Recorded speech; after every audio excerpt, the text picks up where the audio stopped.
Hello there guys, welcome back to Son of Chelsea. I'm Daniel Childs, hope you're all doing really well. As promised, we are now at the end of the 24-25 campaign, and we had a conversation with this guest back in February and we labelled it the state of Chelsea, and it was I think 3 or 4 parts, and many of you have said, and even in person have given very kind comments about the podcast. So we thought it right to do it at the end of the season to reflect on what the season has been, the pros, the cons, and everything in between.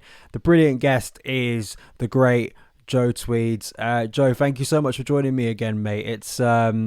It has been luckily a more positive end to the season. So our starting point for this convo is a lot more brighter than I think it was back in February. Yeah, this is night and day, isn't it, compared to I think when we were speaking in February. Funny how a couple of results can entirely change and shape the narrative of a season. But actually, very happy to be on and having a positive discussion, because I think the last, I don't know, not as prolific with the pods these days, but the last couple that I've been on have been very pessimistic and not particularly positive. So it's actually quite nice to be able to talk about the team in a positive sense for the first time in a while, it feels like.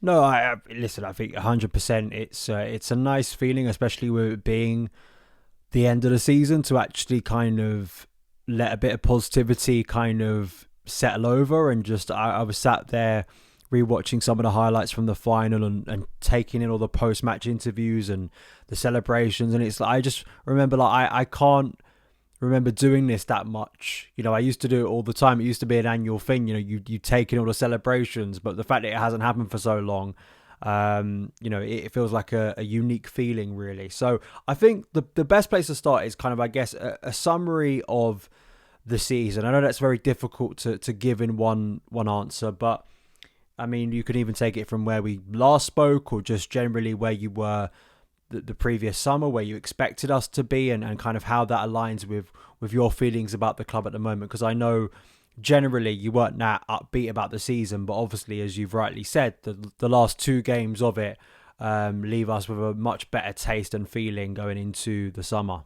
Yeah, there's probably lots to go through here, Daniel. But I think the analogy I'll use is the typical game of two halves. I think in terms of the season, first half of the season, I think largely positive in terms of certainly results and coming up to that Everton game. With that opportunity to go top, things kind of went a little bit pear shaped there in the second half of the season. But it feels like we've kind of hit like a 97th minute winner in terms of the last two results here. So to say it's tricky to sort of treat the season, I guess, from what it was in terms of the progress, and then maybe that kind of dip in the second half. But certainly the last couple of games here have been a huge kind of transformational point for me in terms of how I certainly look at the success of the season.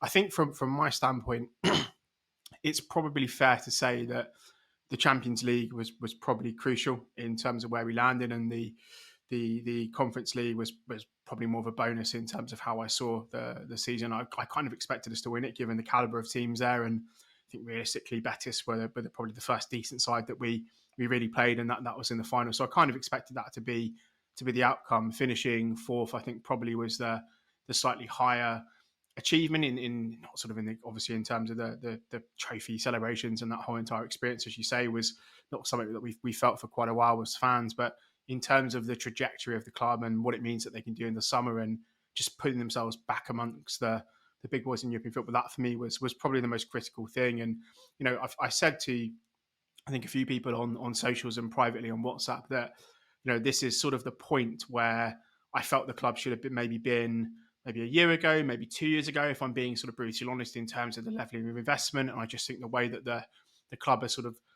led with some of these peculiar narratives through the season about how well they were doing. And obviously, I think everyone remembers that insane briefing from The Athletic, which over a very long period of time looked to be one of the most ridiculously kind of released pieces of information and articles and briefings that we've seen for a long time. That whole thing, I think, was a bit peculiar. So from a Blueco / Clear Lake, whatever you want to call them, kind of standpoint, I think we probably should have been at this point a little bit sooner.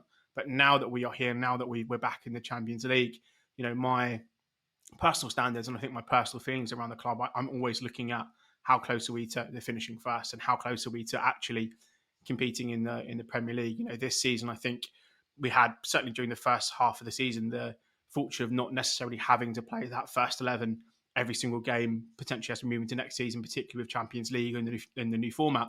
There's going to be an element of having slightly challenging, or actually infinitely more challenging fixtures than what we've seen this season in Europe as well. So, making sure that we try and get the best balance there probably is one of the things that we'll talk about in terms of the rest of the podcast here. But yeah, landing, I think, ultimately in a position of positivity.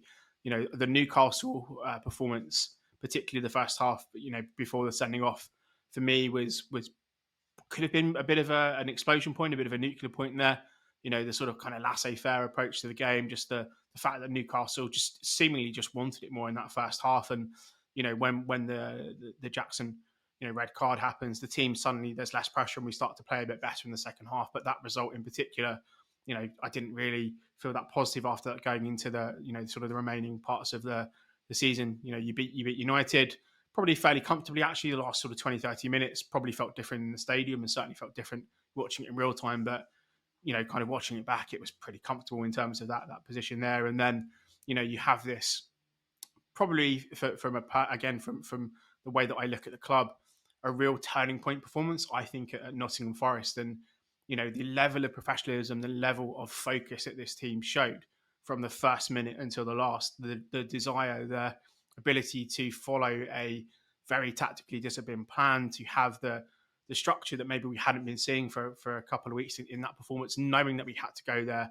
knowing that if we won, it was in our own hands, regardless of what happened to Villa and Newcastle and sort of the capitulation we saw from those on the final day.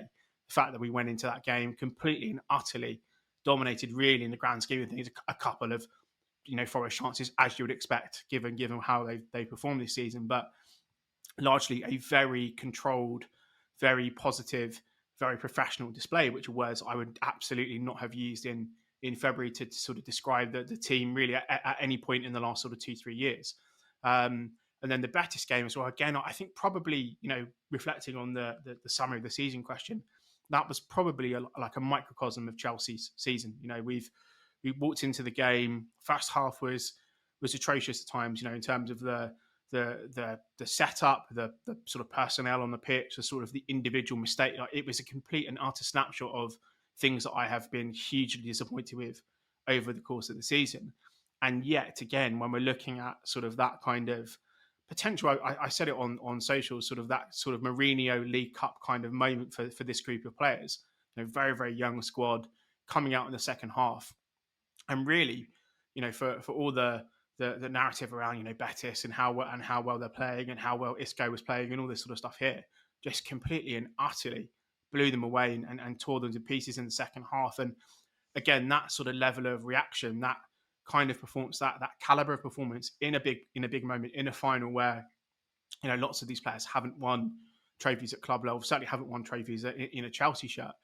To see that change around, to then hear snippets of what Maresca was saying at half time, Reece James kind of really kind of coming to the fore in lots of comments around his role pre-game, sort of in terms of half time as well. That sort of moment of just telling Maresca, look, we're going to win. Like, that sort of level of confidence is very, very eerily reminiscent of some of the stuff we used to hear about Mourinho and Terry and Lampard and likes of those players back in the day. So to then come into that second half completely and utterly destroy them, and then spend, honestly, a really enjoyable, crazily in the final, a really enjoyable 45 minutes of watching Chelsea at their absolute best. So, that game for me was probably the summary of the season, was almost in the Betis game. It was this kind of almost complete, it was a real definition of the game of two halves kind of cliche. It was such a poor first half, but such an incredibly positive second half. But now I think what that has given this squad is a taste of a trophy, and I could care less what anybody else says. In terms of, I couldn't really care less in terms of what they say about the stature of the trophy, and it's whatever it is in terms of particular level of opponents. Having the complete set of trophies, winning the competition that was winnable for us, and that we were kind of pressure, kind of under pressure to win and to deliver, given obviously the level of investment. But just seeing that through, I think it's a real turning point for this team. It's a real moment for a lot of these young players that now they have a trophy. They've shown, particularly in the last two games, that they can do this sort of professional dig in, be very rigid, have this very structured approach. They can have this very, very a tough mentality, sort of be robust, be strong, not go to an away game and give up, sort of the first 30, 40 minutes of the game that they had at St James's Park in a similar kind of circumstances, similar kind of pressure. That for me was super important and super positive to see that. And then, as I say, the Betis game in and of itself, that second half, just coming out, just actually playing without pressure, playing like a team that was going to win the game, playing like a team that were dominant. And actually, probably the most important thing was seeing the main players, the sort of the guys that are going to be the crux and sort of the centerpiece of this team over the next couple of years, potentially, watching them really ascend, dominate, take control. Because again, that's been one of my things this season, is that we've not necessarily seen, we've seen players have good individual performances, but not really dominant, not take a game of that magnitude by the scruff of the neck, drive the team forward, like a Lampard-esque kind of performance in midfield, or like a JT in defence, or, drop right front. We're used to these kind of iconic, almost kind of mythical performances from these guys.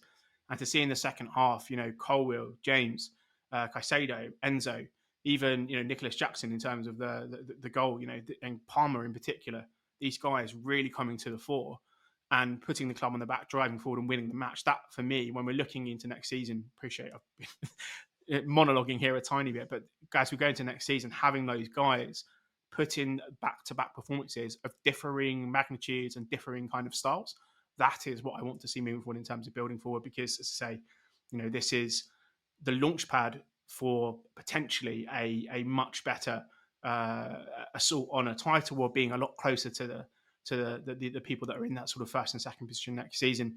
I think this last portion of the season could be the springboard for something really positive next year.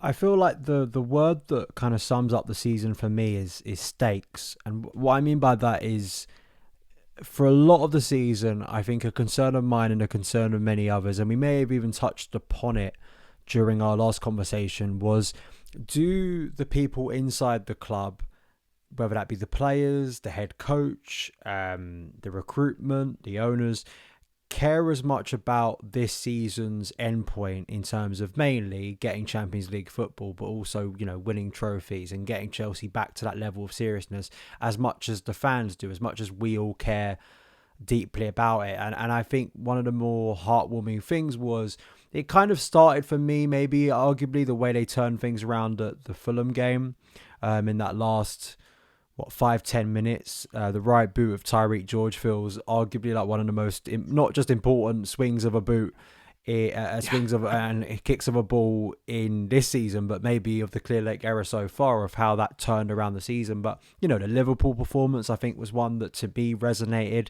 as a really serious one. Getting through against Man United, yeah, I know it's an absolutely atrocious Man United team, but we've made atrocious Man United teams look good in the past. Just finding a way to get over the line. And yeah, the Forest performance, I think you're absolutely spot on about that, of like just a hostile environment, going there, stepping up to the plate and finding a way to frustrate the opposition, silence and frustrate the home crowd, and achieve something that was really important on when you're under such pressure. That feels very Chelsea. And again, the cup final, I like, of course, being there, to me, it probably means more than people, in terms of, it's a trophy, and symbolically, yeah, sure, in terms of like our history of European titles, it's not going to come close to the Champions League wins, the Europa League wins, for Zola scoring in years past. It probably isn't going to be remembered like that, but I think for what this era of Chelsea desperately needed, it did feel important. So, and just on that stakes point, I think the coach and the players seem to reflect that in the end, yeah, it absolutely did matter, because the response of those players, the camaraderie of those players, I think reflected that, yeah, this stuff does matter. And I think that was something that, really, really hit home in those closing two games, because, you can't in retrospect, in hindsight, it's very easy to go, well, Everton beat Newcastle and Villa lost as well. So in the end, Chelsea's win wasn't as crucial to us getting Champions League football, but it didn't feel like the players were responding to that at all. Their level of performance was, this is do or die, and that's the level of seriousness I want from this Chelsea team. So I think that is something that, to me, again, that's why the word stakes is so important to me, because it felt like finally at the end of that season, you had the fans' level of emotion and importance matching with the players' performances, which, I don't think those two things have been aligned for a while. Yeah, and I think in terms of the conference stuff, I mean, this is all relative. In terms of teams, teams in 10 to 15 years ago, 10 years ago, whatever it might be, the expectation was that these guys would push for league titles and would push for, the last, four of a Champions League. Like there was an expectation that, given the profile of players, given how long that team had been together, just the caliber of people around the club at that time, that the expectation was to be, competing for those sorts of trophies. I think now, looking particularly post Roman, there was a huge attempt to rebuild the club in terms of the profile of squad, a distinct strategy to go a lot younger here. This team are probably not ready, or probably certainly haven't been ready this season to, play a PSG or an Inter or whoever is, kind of the teams of the moment in terms of that particular competition. However, what they will get from playing in a competition, they were probably better than this. Like, let's be honest, I think that this team probably could have won the Europa League fairly comfortably this season, and that may be something that comes back to haunt me. But in terms of establishing that level of camaraderie, that team spirit, that feeling of being able to win big trophies in big moments, this probably was the absolute ideal situation for them in terms of the opponent, like going 1-0 down in a final, having to really dig deep at half time and figure out how they were going to turn the game around, really sort of putting together. You could see in the moment during that game, Reece James and Enzo, sort of that, I think that sort of headbutt, I'm not going to call it a headbutt, but that sort of moment that they had, where Enzo slaps Reece, and you could tell that they're super, super, as you say, in the moment. They're there to win. They are absolutely 100% trying with every fibre of their being to push this game forward.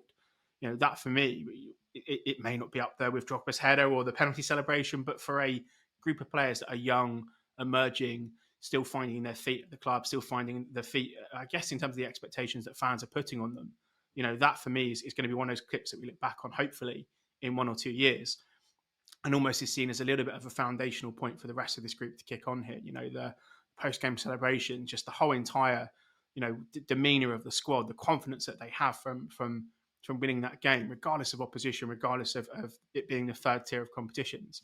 If we see this team kick on, we're adding some good players coming out from loan, potentially we're adding some decent players in the market. If we can see this team now kick on and use this trophy as a catalyst, I'm not going to care. You're not going to care. Fans aren't going to care that this was the third tier competition and we didn't play a good team into the final. This will be seen very much in the sense of that Mourinho League Cup win, where he put so much emphasis on winning that first trophy and getting the group to feel what it's like to be a winner, to feel what it's like to play in a big final against a decent opponent. If this team can have a similar kind of effect in terms of the seasons as we move on here, then it's to say it's all relative. The expectation now is obviously that we go on and we improve. Finishing fourth and winning a European trophy is a very positive end to the season. Now it is about actually taking these moments, taking that camaraderie, taking that team spirit, and probably a burgeoning bond with the fans, because I think that's always been a little bit of back and forth this season. Is we've seen in the stadium, we've seen kind of online, sort of this little bit of an antagonistic kind of relationship. The last couple of weeks is probably the first time under Blueco, are quite happy and open and honest enough to admit this, that I've actually felt a real connection to the players on the pitch and started to see some of those kind of signs. And, this isn't about harking back to the glory days of Drogba, or even going back to people like Dennis Wise and Zola and those sorts of players in the 90s.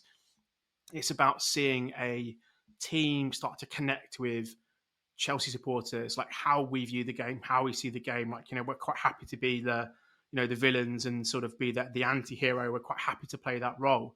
And seeing this team embrace that kind of mentality in their own way as a young squad, as a squad of players who are very much learning what the expectations are on the job and maybe don't quite have those reference points of iconic status to rely on in the past. Hazard doesn't have a Drogba or a Terry or whoever is going to kind of show him the ropes or whatever it might be, similar to some of the players that have been excellent of late. They haven't quite had that reference point. They've almost had to become their own reference points at times.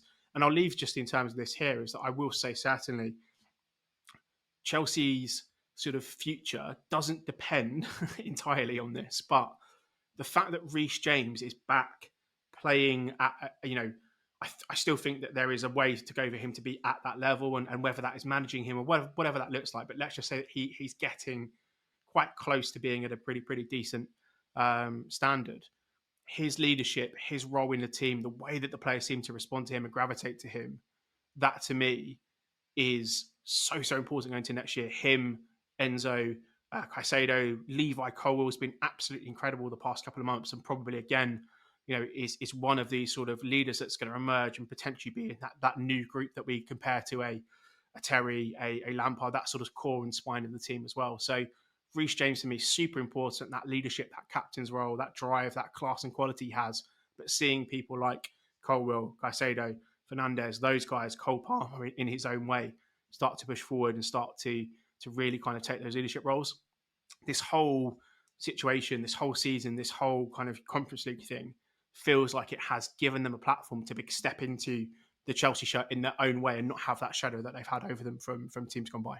No, 100%. I think that, those moments where, we look back and you remember those finals, you remember the title wins, those memories are kind of implanted in sort of all of our memories, right? We can recall them very easily and with a lot of detail. And I like the fact that for this generation of Chelsea player, and we hope that this is only the start of moments like this, but for this generation of Chelsea players, this can be, as you say, that reference point of the '05 League Cup final. The Enzo Fernandez goal. I think, Enzo has really stepped up this season for me. I was very critical at the start of the year. But I think, you look at some of his goals, the big goals he scored throughout the course of the season against Spurs in that Betis final, it's an amazing ball from Cole Palmer. But to see a midfielder at Chelsea with that number on the back of his shirt make a late run into the box in a cup final, I'm not saying he's ever going to be at the level of Frank, but that's what we bought him for. I want him to have defining marks on big games, and I think we've started to see that a lot more from him.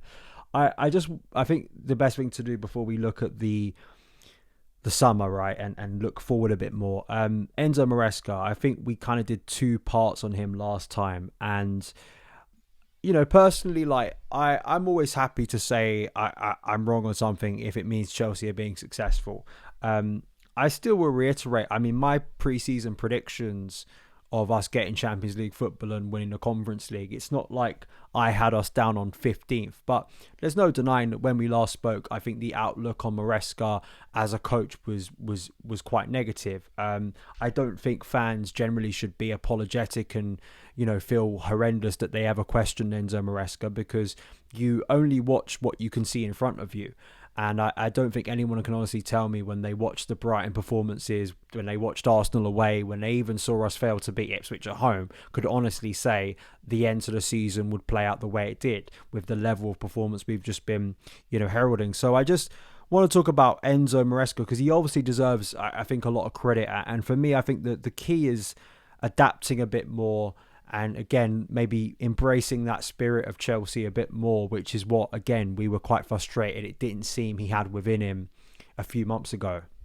I think the turning point for me with Maresca is I've often felt that he's been quite puppety in some of his press conferences. He feels like and I don't mean this to sound as harsh as it will come across here, but he's almost like a little bit like a Clear Lake plant. Like he's there's a little puppet hand up him and he's sort of just towing the party line. But the last 3, 4, 5, 6 weeks or whatever, there's a bit of personality in there. There's a bit of swagger. I think that they showed a clip of him, I think, winning the UEFA Cup at the time with Sevilla, and the personality on the pitch, like he literally stole the trophy and started running around with it.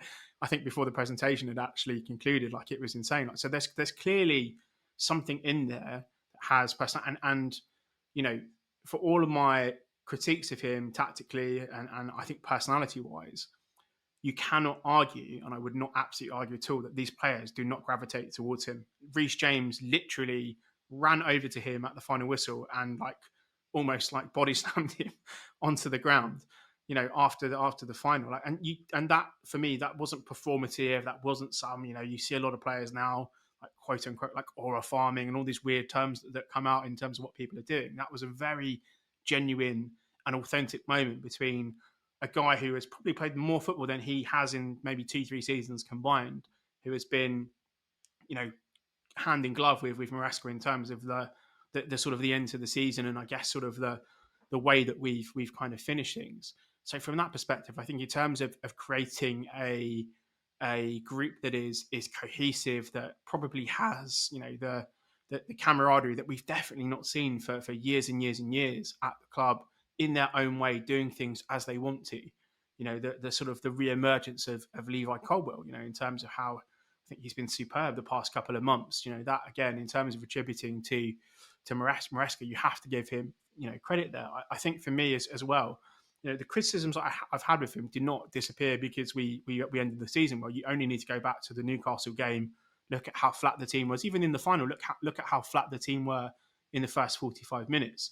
So there are things there that still need to click and need to work for him. But, and this is a very big but in certainly in my case here, is I think now he's kind of earned the right to sort of to move forward. Again, it's that adaptation though that we need to see. Like for me, having one style of play and being super stringent and very robust in terms of your principles, and it's all fantastic having a philosophy. And I'm not suggesting we're in the position of Southampton and we'll get relegated, but you can stick to a philosophy and you could be the worst team that's ever been seen in the Premier League. Or, as he's shown at various times through this season, be adaptable, have a slightly different approach, different mentality, different way of playing, different way of setting up, and actually get better results and actually get more out of the squad thereafter. So, I think that flexibility element for me is going to be something that we look at as we move forward.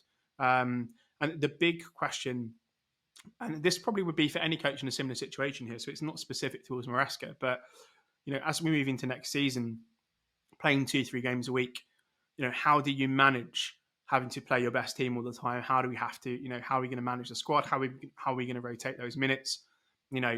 And the other thing really is, if we're looking at a leap and improvement, particularly in the league, we're looking at between, I think, 5 and maybe 7 wins is going to get you competing for the title, which is an awful lot to turn around from year on year. What did we finish, like 15 odd points behind Liverpool? They've been on the beach for 4, 5, 6 weeks. So, I mean, it's probably 20 points. If they were still going for the title, I still think it's a realistic figure to say that 7 wins are needed. The way that he plays this balanced, controlled style of play, which some people like. Personally, I'm not a huge fan of it. I've been very vocal about it. I find a lot of the way that Chelsea play fairly boring at times and not particularly conducive to winning football matches. What he is going to have to figure out is a way of balancing that level of control that he wants and the control in terms of, with the ball, with possession, so that we've got a very good defensive structure, all this sort of stuff that he's doing it for. But you now have to then figure out, how do you take the handbrake off and go and score another 30 goals in the league? You're 30 goals away, you're 7 wins away from winning the title. I don't think, and this may be something that comes back to haunt me, and again, like you, I'm more than happy to be wrong in terms of predictions and things like I say if Chelsea are winning titles and Chelsea are doing well. Like I genuinely do not care if somebody comes back to me like, "How you said this 5 years ago?" I'm like, yeah, cool, we've won the Champions League. I don't care. But going into next season, if we play the same way, particularly the second half of the season where we saw a lot of the tactical stuff bed in, if we play the same way, same approach, we don't adapt, we don't lean into this positive momentum, and it goes back to that sort of very purposeful, very predictable, very safe, very cautious style of play, we're not going to kick on in the way that I think this club needs to do. So my personal opinion on Maresca, I still want to see these changes. I want to see the flexibility. I want to see the approach change, because for as positive as I am and as happy as I was, particularly with the end of the season, looking forward, I want to see and I want to know that we're not going to have this same very, very deliberate approach to games, very, very purposeful, very structured style of play, because I still don't think that it is conducive with this squad. I don't think it's conducive to closing that 7 wins that we need to do, that sort of plus 30 goals, whatever that might look like there. So that's my one point of caution with him. However, again, final kind of point on this here, for him to have that moment of winning the title, to see the players, how they reacted to him, actually hearing him giving a bit of shit to people in the press conferences, and that whole thing that he was telling people to shut up, and it wasn't, the noise was outside, etc., etc. Like, having seen a bit of that personality and a bit of that spikiness come through, I want him to do well. Like, if he does well and the club does well, like that's the absolute perfect scenario. Like, I'm absolutely very much the same here. Not something that wants him to fail or wants him to do. Like, I want everybody at the club to do what I want him to be incredible next season. But I just want to see that flexibility, that adaptability, And maybe if you get slightly different players and he has a slightly bit more, kind of options and stuff, we'll see a bit more of that. But just thinking about now, it's great that we finished fourth from the Champions League. It's great that we won a trophy. But 3 years going into year 4 of Clear Lake, the amount of investment the club have made, the squad that is starting to formulate, we need to now really see, for me personally, a title challenge, and that means figuring out how to, as you say, the Ipswich, the games we've had this season where we've drawn that have been quite poor performances or being beaten by absolutely mediocre teams. Like these are the things that we need to look at how to address going forward. But yeah, to your point, super thankful. And I think really, the Forest performance in the second half in Betis, for me, that is the blueprint for Maresca to tap into for next season. Because I do generally think that if that is something he can get more out of, a bit more freedom, a bit more aggression, a bit more playing forward, a bit more Cole Palmer making those passes and less sideways backward stuff, like this team has a lot of potential. He needs to take the handbrake off that, because he clearly has shown it at times this season. He's got that ability. He's got the tactical frameworks. But we need to see it a bit more regularly because, as I say, we will not, in my opinion, we will not control our way to winning the league title. Like, to win titles, you've got to be an aggressor. You've got to be on the front foot. I think Liverpool have shown that this season, largely where they're, Salah's like 1 billion goals and assists and their style of play. I think we've got to be on the front foot, and how he does that next season will be the determining factor for me.